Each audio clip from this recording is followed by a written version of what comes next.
반갑습니다. 안철수입니다. 대한민국과 세계의 오늘을 진단하고 더 나은 내일을 위해서 대한민국이 나아갈 방향을 제시합니다.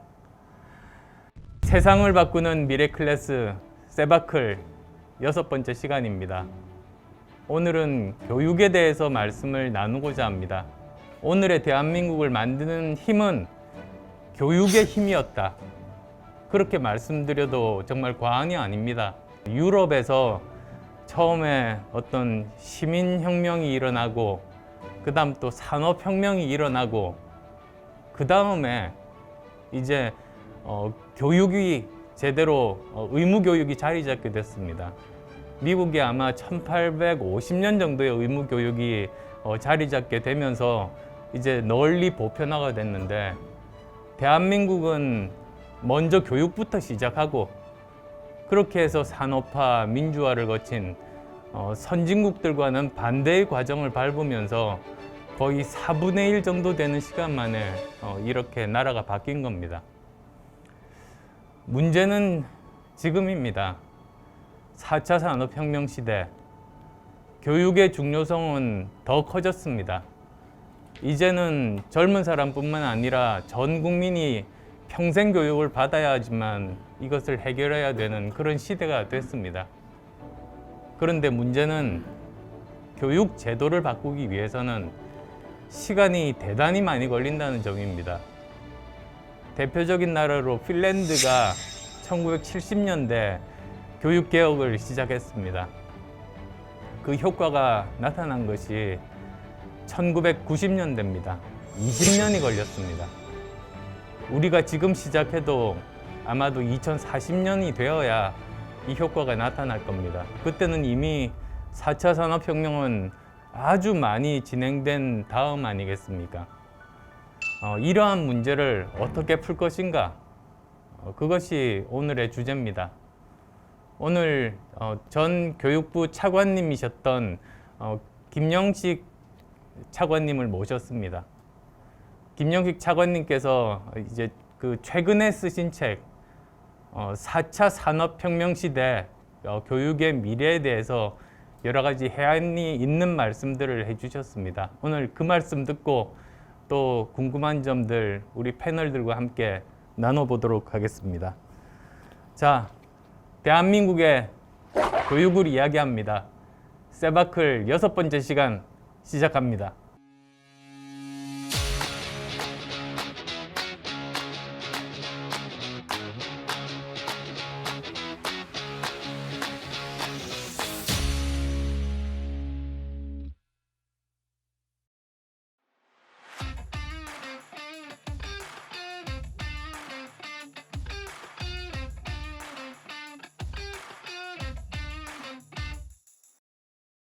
네, 여러분 반갑습니다.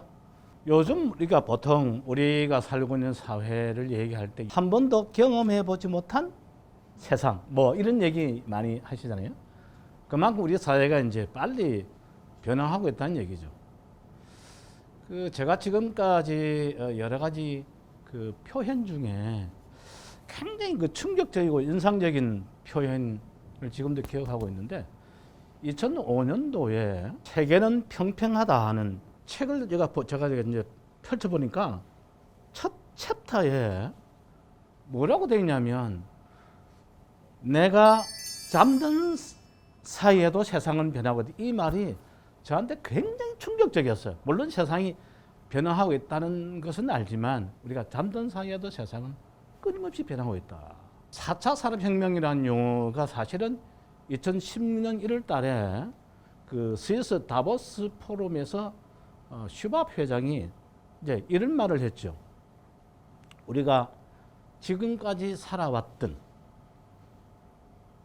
그 세상과 전혀 비교할 수 없는 아주 완전히 뒤바뀌는 그런 기술혁명이 다가오고 있다. 이걸 지칭해서 4차 산업혁명이라고 하자. 이제 그렇게 해서 그 이슈가 굉장히 우리 사회 전반에 이제 널리 퍼지게 되었습니다. 그간에 우리 교육 현장에서도 많이 변화가 많이 오건 사실이죠. 사실인데 보통 우리가 얘기할 때 이제 교육은 굉장히 좀 보수적이다는 얘기를 참 많이 하지 않습니까? 그 엘빈 토플러가 얼마나 답답하면 부의 미래라는 책에서 이게 기업이 이렇게 변화하는 것은 자동차로 비교하면 시속 100마일로 달려가는데 교육은 시속 10마일로 달려간다. 그러니까 이게 기업이 변화하는 건 10분의 1밖에 변화하는 속도가 늦다는 거죠. 어쨌든 우리 교육이 미래에 변화되는 것은 틀림없어요. 우리 교육이 앞으로 어떻게 변화되고 있고 변화될 것이다 하는 예측을 해보는 시간으로 가지겠습니다. 자, 첫째 안에는 오늘날의 지식과 기술의 변화 속도가 이게 산술적으로 변하는 게 아니라 아주 기하급수적으로 변합니다. 그러니까 워낙 빠르게 변하기 때문에 이게 어제 교과서에 쓰였던 그 지식이 극단적으로 표현하면 오늘 자고 나면 그게 아주 오래된 지식이 되고 어떻게 보면 쓸모없는 지식이 된다. 교육부 그죠? 검인정 교과서 이걸 5년마다 교육과정을 바뀌잖아요. 그러면 세상이 이렇게 바뀌는데 아직도 5년 해가지고 교과서를 펴내면 그 교과서 벌써 틀린 교과서인데 그 쓸모가 없죠. 자, 두 번째는 이제 인터넷 세상이에요. 모든 것이 인터넷으로 연결되는 초연결 사회에서 지식의 전달, 지식의 생산, 지식의 축적 이 부분은 특정 전문가의 한 사람이 위해서가 아니라 이런 집단지성으로 이루어집니다. 집단지성으로 이루어진 위키피디아 백과사전이 250년의 브리테니카를 무너뜨린 거예요. 이게 오늘날의 세상입니다. 요즘은 각 분야에 뭐 산업이든 뭐 학문이든 영역에 경계가 있으면 영역 경계가 없습니다. 인문, 뭐 사회, 자연과 세상이 얼마나 바뀌었는데 지금은 그걸 이렇게 분리해가지고는 우리 인류가 당면하고 있는 이 복잡한 문제를 해결할 수가 없어요. 마지막으로 저출산 문제가 전 세계적으로 심각한 문제예요. 경제력을 이게 향상시키는데 이 노령화 인구의 생산 노동 능력을 어떻게 높일 것이냐 이게 각 국가가 가지고 있는 굉장히 중요한 문제예요. 여기서 평생학습이라는 문제가 이제 제기되는 거죠. 지금은 누구나가 20대든 어린이든 80대든 내 스스로 학습할 수 있는 그런 시스템으로 갈 수밖에 없는 거죠. 그래서 이제는 티칭이 아니고 러닝으로 그러니까 교육 시대가 아니라 이제는 학습 시대로 넘어갈 수밖에 없는 큰 흐름을 제가 간단하게 말씀을 드렸습니다. 그것이 그러면 앞으로 이제 미래의 교육에 어떤 영향을 줄까? 첫째 가장 중요한 포인트는 지금까지 우리가 경험하고 가지고 있는 어떻게 보면 전통적인 교육 시스템은 완전히 무너집니다. 전통적인 이런 교육 시스템 가지고는 이렇게 급격하게 변화하는 미래 사회는 도저히 따라갈 수가 없다. 마이클로 칼리지라는 게 이미 미국에서 벌써 등장을 했습니다.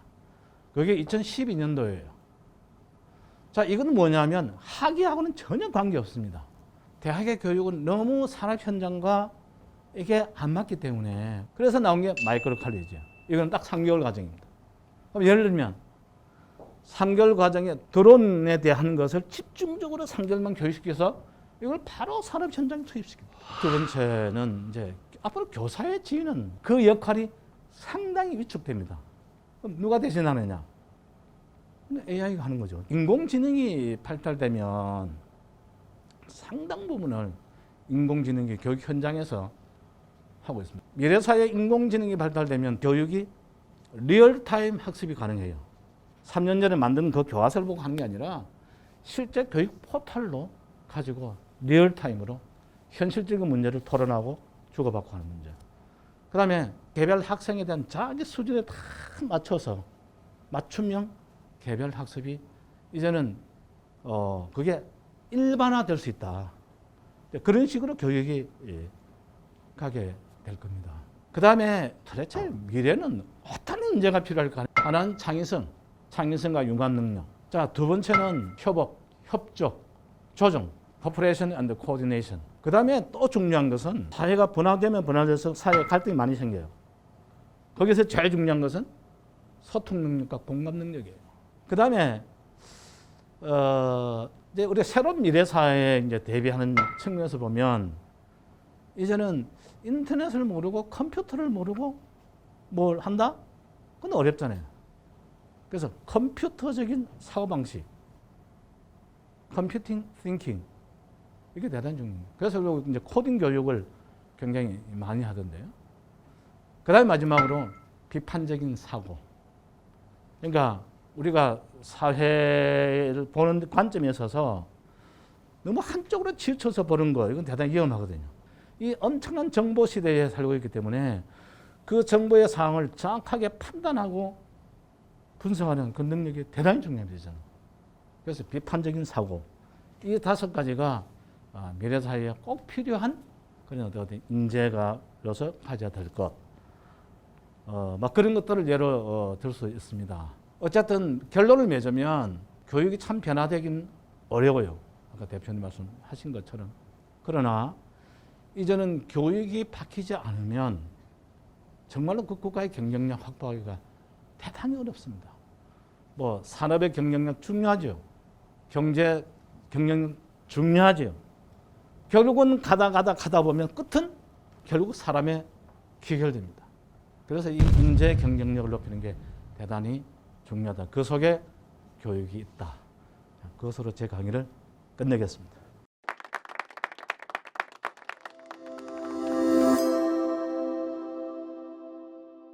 세상을 바꾸는 미래클래스 세바클, 오늘 6번째 시간으로 4차 산업혁명 시대 교육의 미래에 대해서 김영식 전 교육부 차관님과 함께하고 있습니다.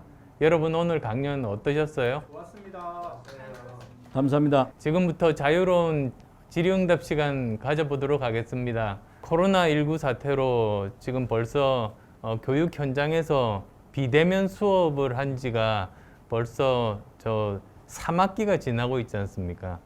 문제가 우리나라의 그 일러닝에 대한 그런 그 투자가 지금까지 잘 되어 있지 않다 보니까 상위에 있는 학생들은 그전과 비슷하지만 중위권의 학생들이 사라지고 대부분 하위권의 학생들이 많아지게 되는 교육의 양극화 현상이 굉장히 심각하다고 그렇게들 우려를 하고 있는 그런 상황입니다. 그래서 지금 바로 다음 학기 이런 문제들에 대해서 조금이라도 완화시킬 해법이 있을지, 우리나라 이 e-learning 어떻게 준비를 해야 될지 그런 말씀 듣고 싶습니다. 제 생각에는 비대면 교육을 좀 잘하고 있는 그런 사례를 굉장히 좀 압축적으로 좀 해서 좀 지도를 해주는 게 저는 일차적으로 중요하고, 그 다음에 이제 비대면 교육에 따라서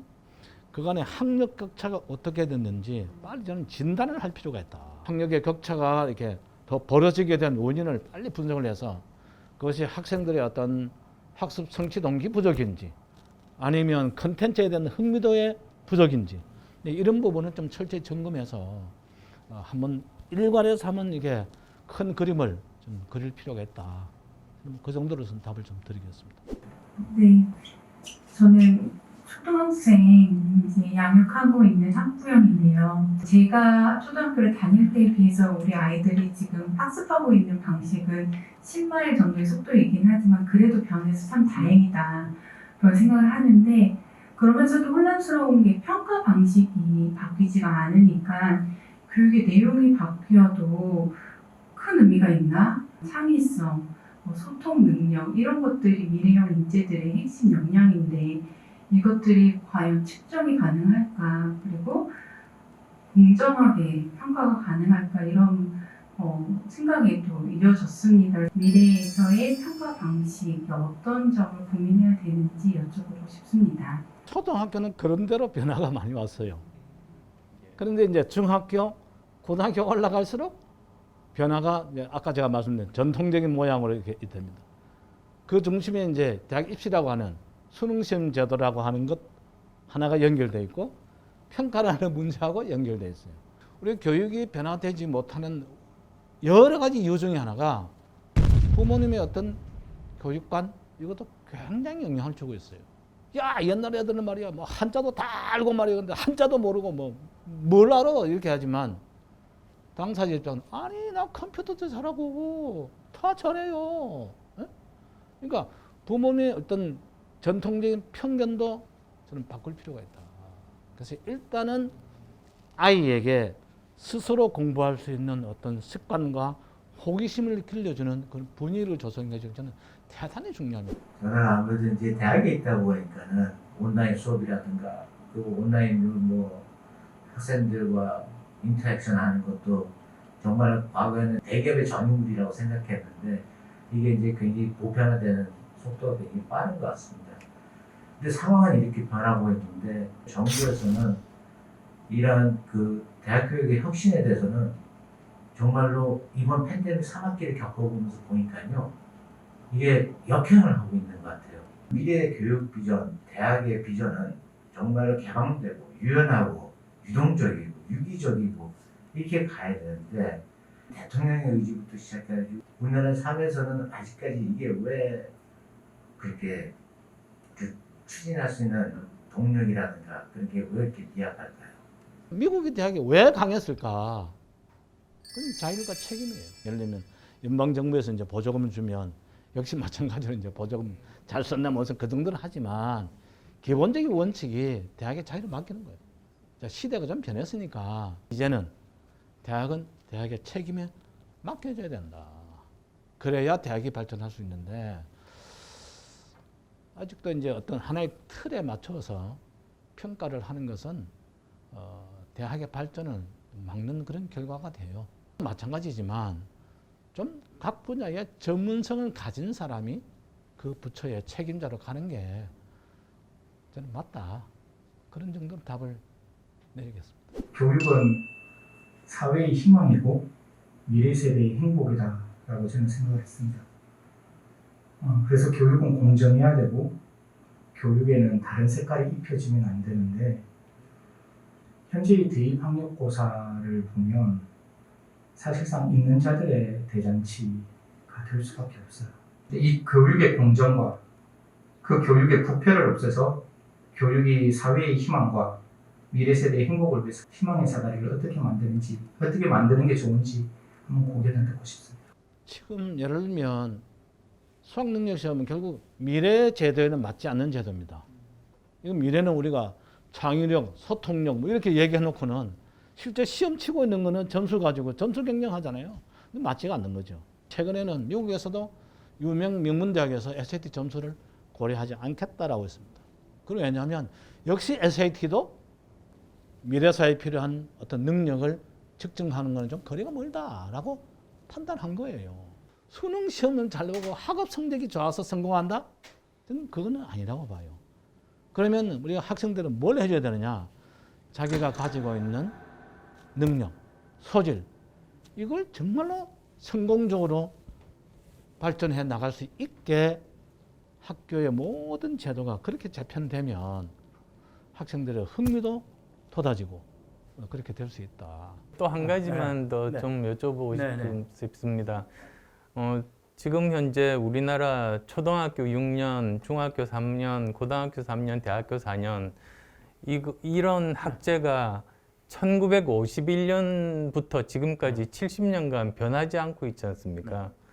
그런데 70년 전에 초등학교에 입학하는 학생들의 나이와 지금 초등학교 입학하는 학생의 나이 동일하다는 게 사실은 좀 더 일찍 입학을 시켜도 지금은 되는 시대가 아니겠습니까? 학제를 개편하는 문제, 그리고 평생 교육이 꼭 필요한 시대가 됐으니까 종합적으로 계획을 세우고 그 토대 아래서 가장 우리에게 적합한 학제를 이렇게 새로 만들어가는 그런 시대가 아닌가 그런 생각들을 하고 있고요. 그게 저는 교육개혁의 하나의 중요한 주제라고 생각하고 있습니다. 거기에 대해서는 어떻게 생각하시는지요? 우리 안 대표님은 정부에서 큰일 좀 하셔야 되겠어. 이게 지금 저도 오래전부터 이제 주장하던 부분인데 이 학제를 전면적으로 손질해야 됩니다. 자, 현재 문제를 제가 몇 가지 예시를 할게요. 자, 지금 어린이집 역할과 유치원 역할이 비슷해요. 보육과 교육이 혼재되어 있습니다. 그 다음에 유치원 교육과 초등학교 저학년이 이게 혼재가 되어 있어요. 또 하나는 저출산 사회에서는 그 초등학교와 중학교가 같이 있어야 돼요. 이게. 그러면 전부 나누다 보면 학교가 각각 텅 빈단 말이에요.